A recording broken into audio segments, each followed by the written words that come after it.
السلام عليكم ورحمة الله أصدقائي الكرام، حياكم الله أينما كنتم. كنتمنى من الله تكونوا بخير وعلى خير في أحسن الأحوال. اليوم غنشارك معكم واحد المعلومة اللي هي رائعة إن شاء الله، والكل كيستافد كيبغي يعرفها ويمكن نستافد منها. هي كيفاش تعرف النعجة أنها قربت تولد وتحظي معاها، حيت كاين تيكونوا بعض الرخلات يلاه يولدوا أول مرات تكون الولادة ديالهم صعيبة. اليوم في هذا الفيديو إن شاء الله غنوريكم طريقة، واحد العلامات ساهلين يمكن تشوفوهم، غتشوفوهم ظهروا في النعجه غتعرفوا انها قربت تولد. المهم بقاو في هاد العلامات، غادي نوريكم في هذيك النعجه وملي تولد ان شاء الله غادي نوريكم يا ولدات. السلام عليكم اخوان، اليوم غادي نوريكم واحد الطريقه باش تعرفوا ان النعجه عندكم قريبه تولد، سهله وبسيطه ان شاء الله.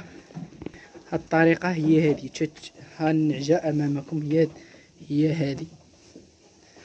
ها انتم ملي تكون عند هاد العلامه هذه هنا تقريبا والكرش كدل لتحت، النعجه تتقرب تولد، تيبقى لا الا اسبوع او اسبوع ونصف وتزيد.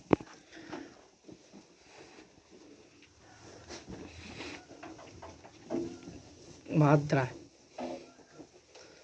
تيتزير تيولي احمر، تتقرب تولد النعجه.